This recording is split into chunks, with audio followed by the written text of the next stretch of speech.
Bwana, mambo vipi? Siku ya leo tunakwenda kujifunza jinsi ya kutumia Miracle.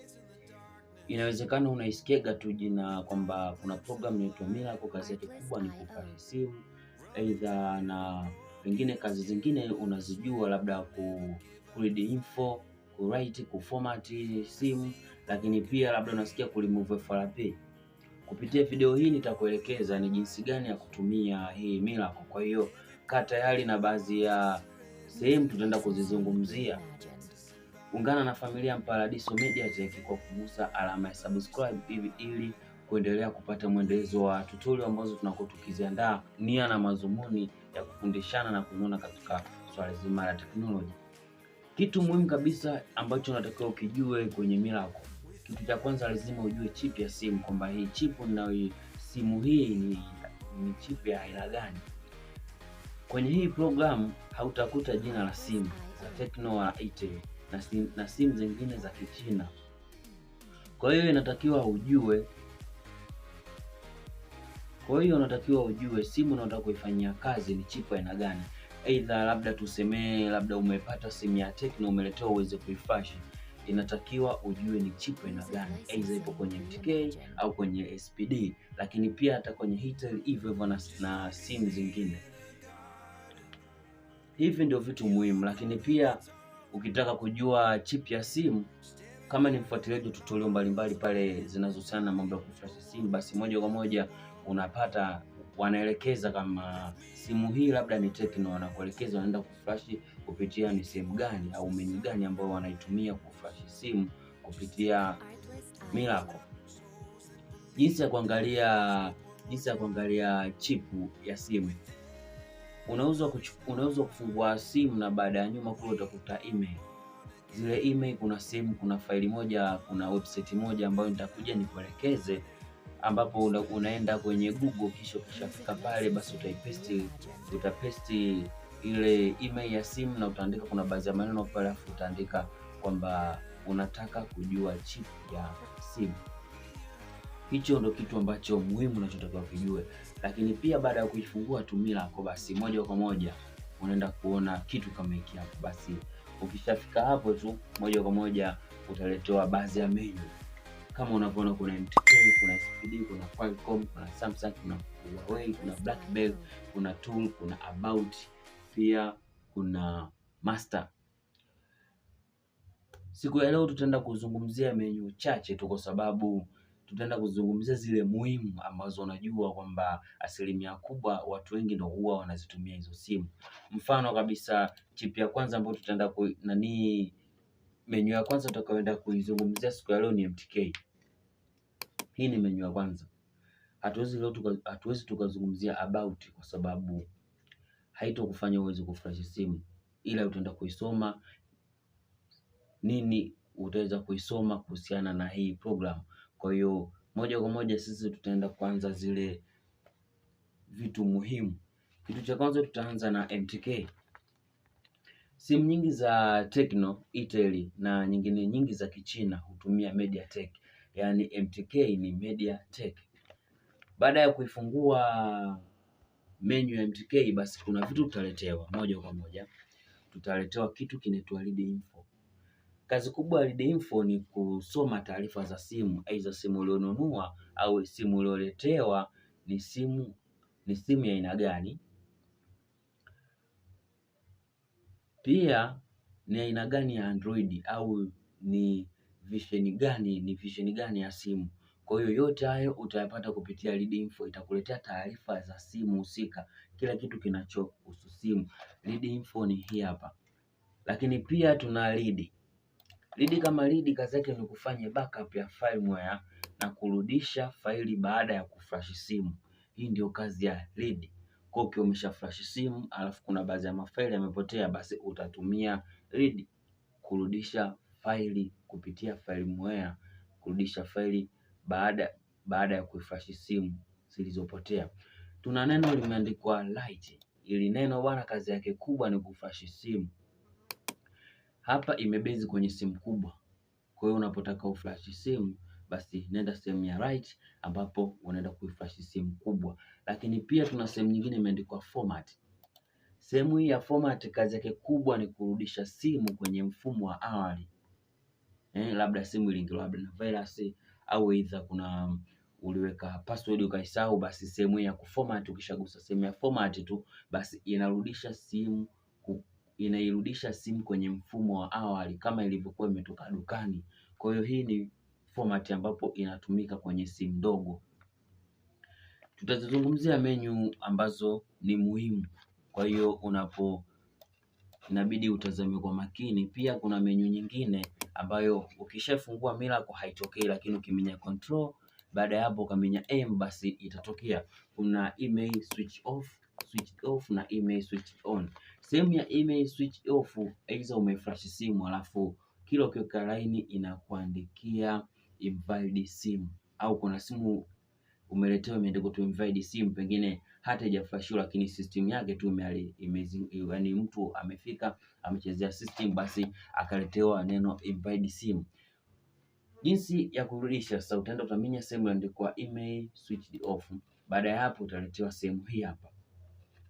Sehemu ya kwanza imeandikwa email 1, kama simu ni line moja utajaza line moja, lakini pia utajaza email pale ambapo utajaza email moja, lakini kama simu ni line mbili utajaza email mbili ambazo unazikuta nyuma ya simu, lakini kama ni email ina line 3 utafika mpaka kwenye 3, lakini kama ni email ina line 4 utafika mpaka kwenye line 4. Kisha utaminya neno start. Baada ya kuminya neno start utaminya neno start, na baada ya kuminya neno start basi utapachika USB kwenye simu. Baada ya hapo utaletewa taarifa na utapewa ujumbe kwamba tayari simu yako umeweza kuifanya iweze kusoma line. Tukiangalia kwa haraka kitu kingine hapa cha muhimu, kuna hii imeandikwa network unlock.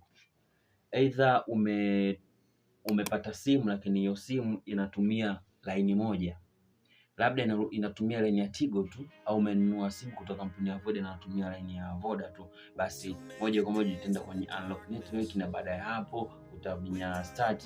Baada ya kuminya start utapachika USB kwenye simu. Baada ya hapo utakuwa umeweza kulimaliza zoezi. Hapa tulikuwa kwenye MTK. Kwa hapa vitu muhimu ndio hivyo nilivyovieleza, lakini pia tutakuja kuviongelea na hivi vitu vingine vilivyobaki siku nyingine. Katika MTK hapa tuligusa sehemu ya service, basi tunaenda sehemu iliyoandikwa unlock and fix. Bado tupo kwenye network, bado tupo kwenye MTK. Kwenye sehemu ya MTK bwana, kwenye MTK sehemu ya unlock and fix tuna read pattern.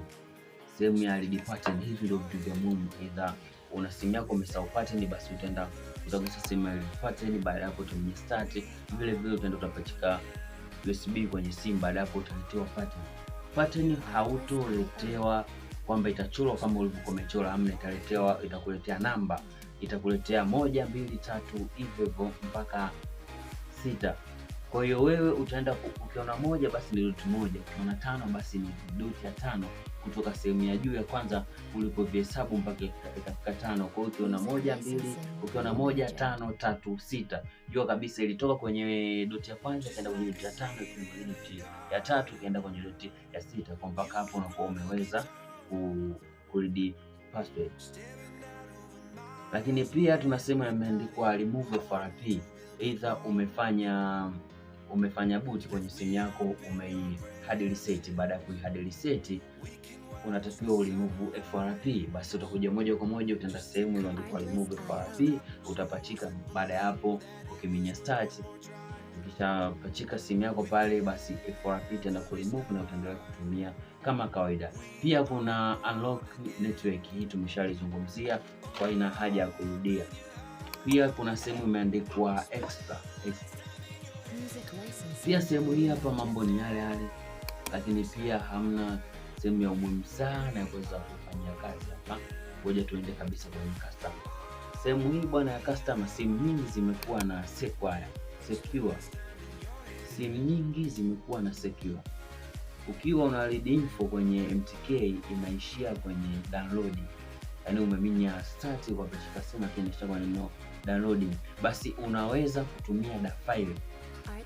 ambapo ndo utaziingizia hapa da file, utaingizia kama hapa. Basi kama file ipo kwenye kompyuta yako, basi utaenda kuchagua iko wapi, utamenya kwenye this PC. Baada ya hapo tutaingia kwenye customer setting.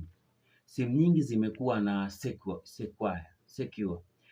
Simu nyingi zimekuwa na secure. Ukiwa una read info kwenye MTK inaishia kwenye neno downloading.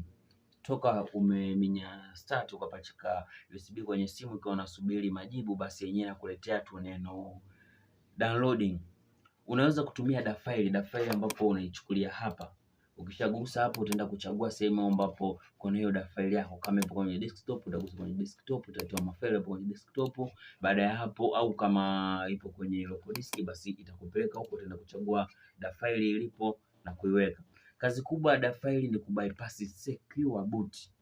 Hiyo ndo kazi kubwa ya da file. Lakini pia tunahama kabisa, tunaingia kwenye SPD. Hapa tumehama menu, tumeingia kwenye menu ya SPD. Hapa zinarudia. Ukiangalia kwenye SPD na kwenye MediaTek bado vitu vinarudia. Kwa kuna mambo ni yale yale, pia unaweza kutumia. Kwa kuna format, kuna writing ni vile vile. Kwenye SPD, kwanza kirefu cha SPD ni speed drum. Spear drum. Hii ndio kirefu cha SPD. Lakini sehemu hii hapa bwana, lazima uchoose type. Mfano ukiwa umepachika simu lazima uchoose type. Kuna boot key na boot type. Hapa kunakuwa na chip 3 zinazotumika kwenye simu za battan. Hii kwenye tuna boot selection. Sehemu hii bwana, unaenda unachagua zile chip ambazo unataka uflash simu, kwa sababu simu zinapotoka zinakuwa na chip husika. Kwa hapa utaenda sehemu, mfano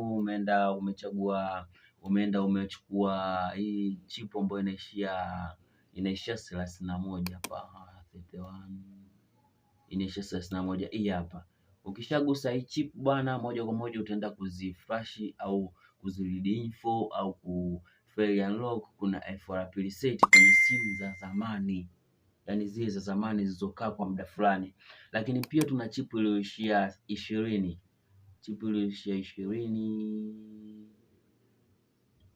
Tuna chip iliyoishia 20. Ukishaipata hiyo chip bwana, simu ni za Kichina. Yani hapa ni lazima uflashie simu za Kichina. Utofauti wa SPD na MTK ni kwamba MTK yenyewe moja kwa moja inajiselect kwenye chip. Yani ukishapachika basi moja kwa moja yenyewe inaenda na choose type, moja kwa moja ina select manual. Baada ya hapo ukishagusa start, basi itakuletea moja kwa moja kile unachokitaka. Lakini kwenye SPD lazima uchague choose type. Lakini pia tuna SPD 661. Hii hapa ni kwa zile simu ambazo zinakuwa mpya. Ni simu zinazokuwa mpya 600. Hii hapa ni zile simu zinazokuwa mpya. Kitu unachotokea ukielewe ni kwamba lazima umenye button ili kupata boot key.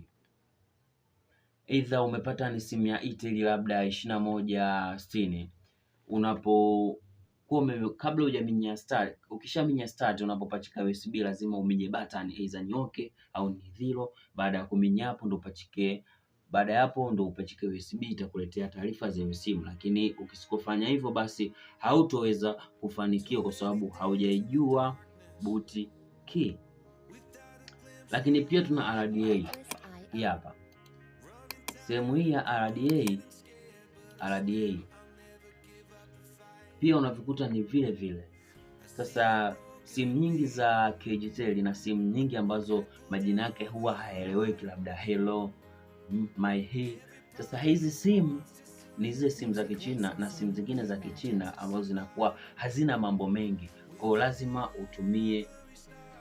utumie hapa. Lakini ukianza Itel nini Techno zote zinakwenda kwenye MTK na SPD. Lakini hizi simu ambazo majina yake haielewekaji alafu pia hazina mambo mengi, basi lazima uingie sehemu hii hapa. Lakini pia na yenyewe lazima ujue boot key. Uje hapa lazima utajua bootkey, utatype. Baada ya hapo utaweza kuifanikisha.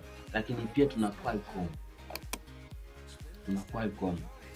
Sehemu hii ya Qualcomm kuna simu ambazo zinatumika hapa, mfano kuna Redmi, kuna Oppo, kuna Mi, pia na simu za Samsung.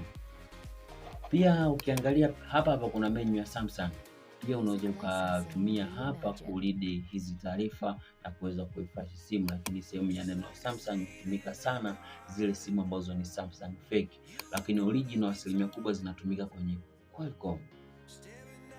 Ukishagusa Qualcomm utakutana na unlock.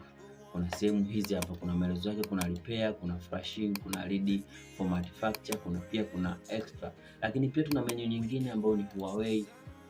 Pia menu hii hapa bwana, zinatumika simu za Huawei. Pia tuna Android. Utaenda sehemu ya Android pia utafanya hivyo hivyo. Kumbuka kwamba sehemu ya MTK hapa hatutumii bootkey.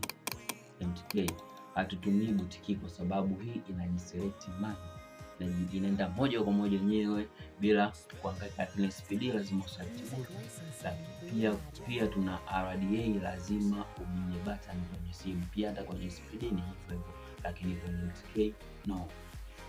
Hayo ndio mambo machache ambayo tulikuwa nayo leo kupitia video hii. Natumaini umefurahi, umeenjoy, umejifunza kitu kuhusiana na jinsi ya kufanya simu kupitia Miracle. Aidha umetaka kuridi password na mambo mengine, labda bad capture hivyo na mambo mengine, kuna format. Natumaini umeenjoy. Subscribe kunipa nguvu ili niweze kuendelea kuleta tutorial nyingine nyingi zitakazotuwezesha kufika mbali na wewe, ndipo uweze kupata mambo mengi kutoka kwetu. Asante.